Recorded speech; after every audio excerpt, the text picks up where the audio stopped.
Ladies and gentlemen, good morning, and welcome to the Optimising Human Resources theme for today's Leadership in Innovation Forum.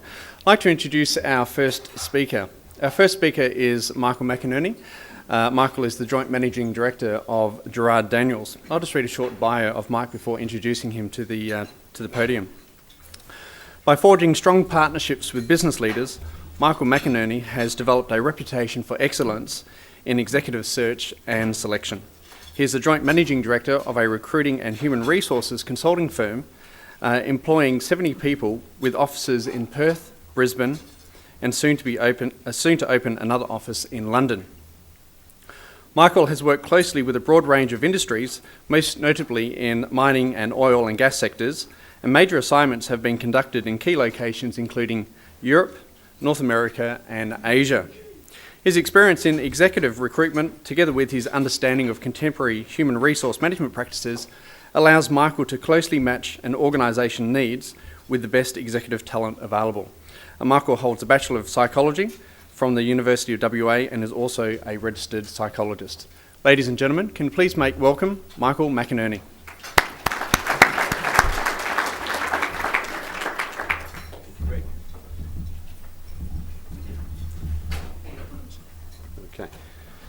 Good morning, everybody, and thank you for the opportunity to present this morning.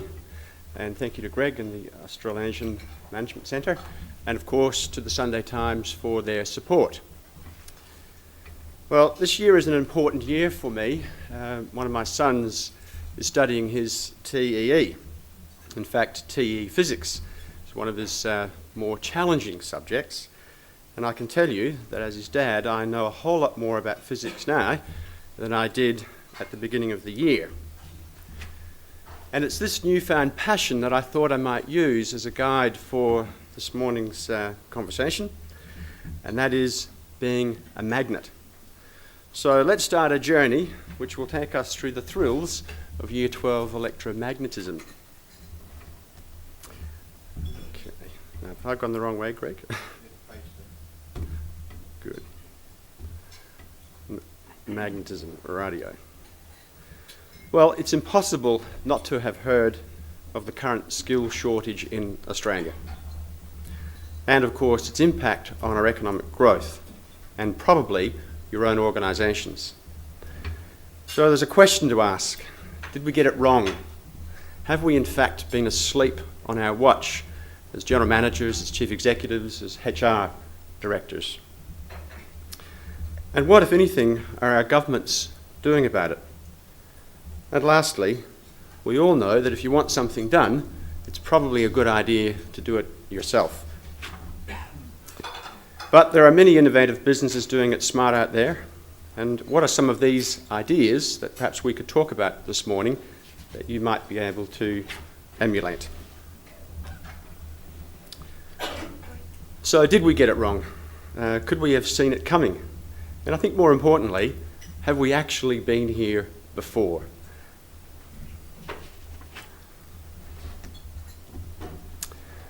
Perhaps history might hold some answer to the question. There's no doubt that large capital projects have stressed Australia's labour demand before. This is not, in fact, a new phenomenon. The Snowy project of the 1950s opened boom gates for the multicultural society we definitely have in Australia today. And that placed huge demands on labour in this country. We couldn't get enough geologists out of universities quickly enough in the 60s and 70s. And in the 80s, I can tell you from personal experience, we were struggling to get key people to big projects in the northwest. So have we seen major labour demand issues before? Certainly.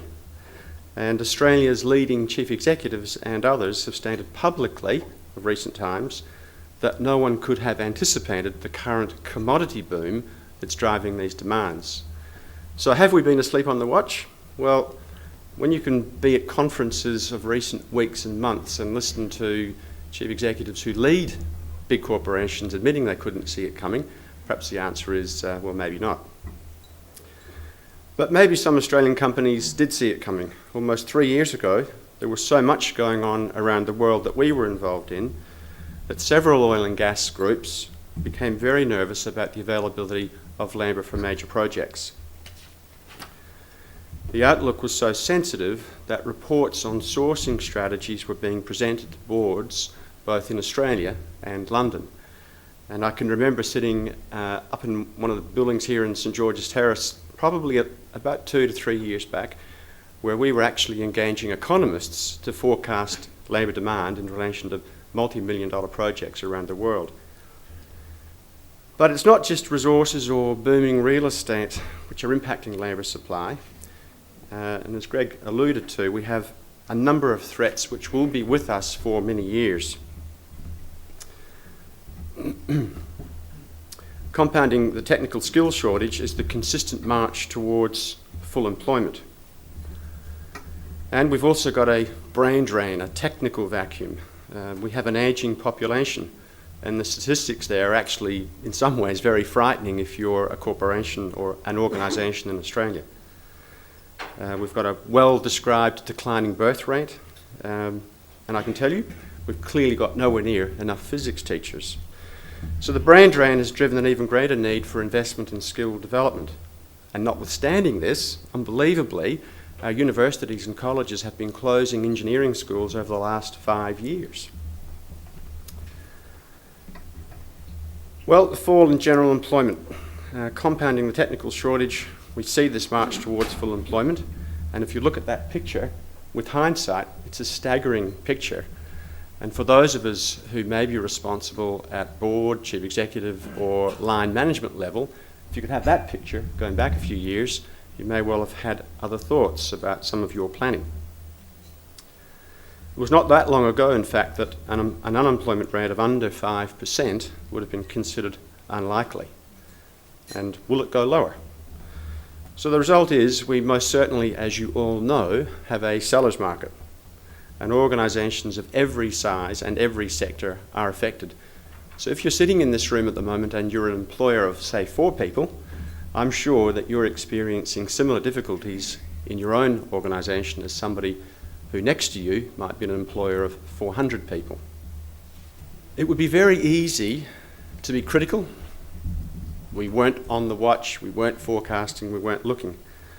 But in my opinion, actually, there's lots of terrific news. There's no doubt the call to arms is out. So what are organisations doing? Well, the short answer is everything they possibly can. And it's actually fascinating and very enjoyable to be part of what organisations are doing to deal with skill shortages. But let's look first at government. How is government responding to attracting talent to Australia and our state? Our economy now swims clearly in a very global ocean, but our ability to attract skills and expertise is in fact weakened on a number of fronts. Our salaries are not competitive in international markets. Workers in areas such as supply, drilling, information technology and petroleum engineering, and probably a whole range of others, are seeking salaries from 10 to 40% higher than that on offer in Australia. So if highly skilled people are attracted to Australia, they are sometimes concerned about the limited career choices they have once they arrive. The number of senior roles we have in Perth, for example, is unfortunately limited. So where is the upside? And are we winning this so-called war for talent? When we can be encouraged that the federal government is focused on these issues.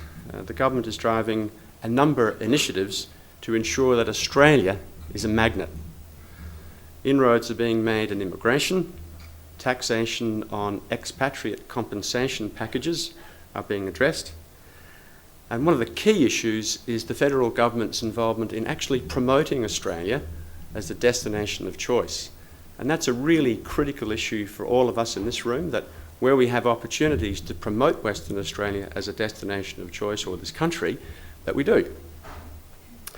The Federal Minister for Resources is a major promoter of Australia, and presents around the country and internationally.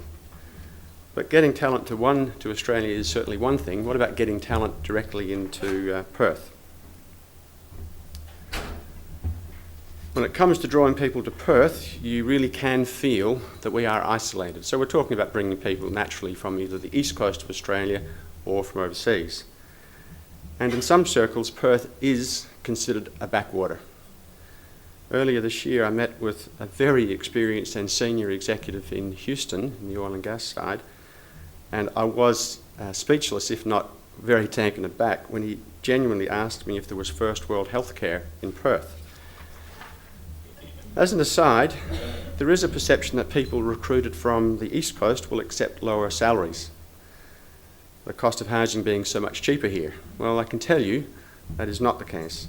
Executives coming to Perth from the East and many international centres can find themselves actually stepping off a career treadmill, and that can be quite a disincentive to relocate. On the flip side though, Perth certainly is perceived as a physically attractive location with fabulous lifestyle benefits, and that picture encapsulates part of that. For others, the opportunity to participate in exciting and prosperous economic times no doubt is enticing, as are the opportunities to work for some of the world's leading projects. And a key area that we're involved in is LNG. And what we're actually working on with some industry groups is how can we actually make Australia, but ideally Western Australia, a centre of excellence for LNG. We must ensure that WA is seen as an attractive employment destination. Our state government is focused on championing this cause. And I know this because I have seen it firsthand. Work done, for example, in conjunction with the Chamber of Minerals and Energy and the WA government in the United States last year to promote our state, it is just fantastic. Equally, the State Resources Minister, Alan Carpenter, will actually be in Aberdeen in a couple of weeks' time at the Offshore Europe Conference, promoting WA and assisting West Australian oil and gas companies to draw people to this state.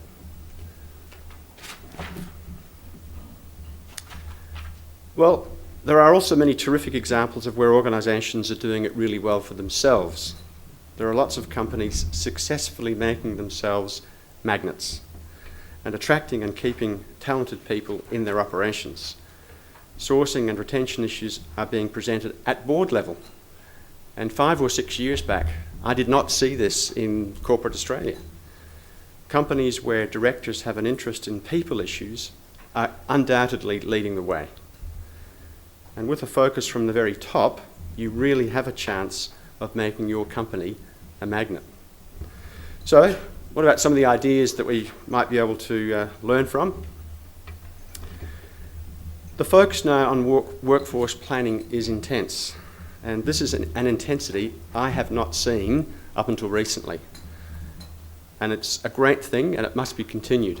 The notion of not actually seriously planning and thinking ahead 1 or 2 years for what your people needs will be seems incomprehensible now, but it is not something that I could look back over the last 20 years and put my hand up and say, well, that happened regularly.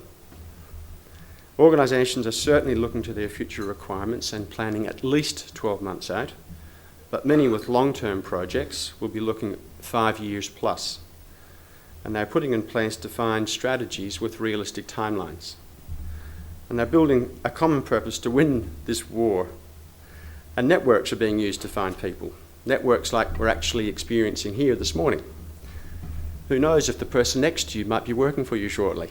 Who knows if the person next to you would like to work for you? So companies are using internal databases to link information in very clever ways and harnessing people networks. And if there's been one key, I guess, mechanical or technical change in commerce, it's been the realisation of being able to store and harness information on networks about people. The web, for those of you who are directly involved in employment issues, has become a great distribution tool. But what you might ask yourself is, would your current website attract somebody to your organisation? And an even simpler question, does your website have an employment page? And when attracting people, what attention is given to the detail of the hiring process in your company? How you treat people through the hiring process matters. People make decisions on how they're treated during that process about you. And what about innovative ways for your industry to be a magnet, irrespective of what that industry might be? There are fabulous examples out there of where industry groups are doing this. Again, the Chamber of Minerals and Energy does an excellent job in making the resources sector a magnet. Some of you may be unfamiliar with the thousands of school children that actually go through the Chamber of Minerals offices with education programs that they run each year. And that's at that level. At the commercial level, it's just significant. And they'd be commended. And finally, keeping up with what government is doing. Look for what your industry needs are and look to government to assist, because they do. Being as focused on retaining the staff you already have has moved to the front of everybody's mind. And Robin will speak on this shortly. But what I've noticed over the last 12 months as you attend conferences and meetings, etc., is companies tend to be more focused on sourcing staff than on retention. And in my opinion, you can never place enough emphasis on retention. And when you think it is more important to worry about finding more people, remember to watch for the leak at the back door, as staff who leave may possibly have been retained with some other intervention or leadership.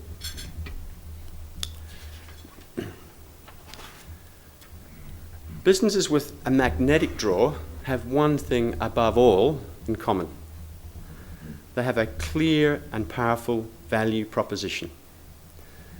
They understand the value exchange employees are looking for. They know what drives people to join their organisation, as much as they understand why people stay. So, if you are at all unclear about what you offer, it makes it a lot harder to be a magnet. So be a magnet.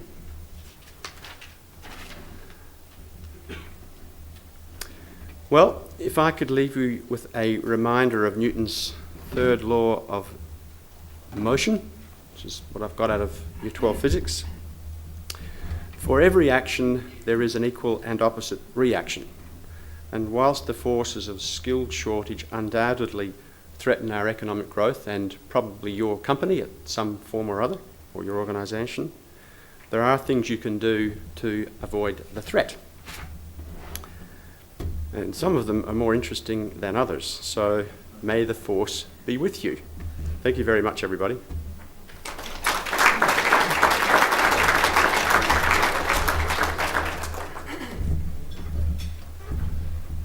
Thanks, Michael, for those insights. As I was sitting there listening to Michael, I was thinking that it's not only Western Australia or Australia that's having this impact. When I was in Brunei about 4 weeks ago, they've got the same issues, except the issues that they have is that their workplace retires at the age of 55, and they're finding with the ageing population, their issue will actually happen 10 years earlier to us.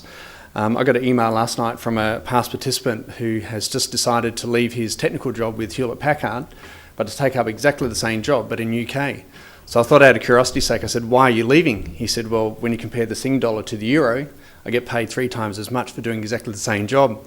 But when I inquired further, what Stanley actually mentioned was the fact it's a lifestyle in Singapore. It's a 24/7, you're online, and they're the third highest technical country by status. And a lot of people in Singapore are actually attracted to the lifestyle. So many people come to Australia because of the balance of life. So I think that's something that Perth has to offer, as opposed to many, if you like, Asian countries, in particular Singapore. Now I'd just like to introduce Robin. Robin is the Director of Nursing at St John of God's Healthcare in Murdoch. And St John of God's Healthcare Murdoch is a 261-bed acute care hospital and the 11th largest private hospital in Australia. In her role as Director of Nursing, Robin is responsible for the leadership and operational performance of the hospital's clinical services. Robin has more than 24 years' experience in the healthcare industry, and previous executive management positions included Director of Hospital at Mount Hospital, where she was responsible for the hospital leadership and direction, overall financial and operating performance. Ladies and gentlemen, can you please make welcome Robin Sutherland.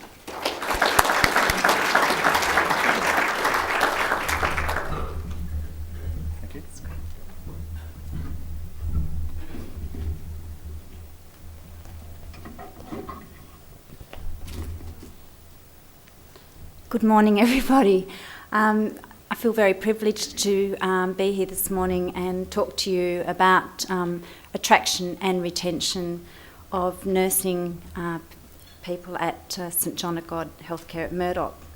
And a lot of what I'm going to be talking about, thank you very much, Michael, is about the value proposition and how we engage our staff using the mission and values of the hospital.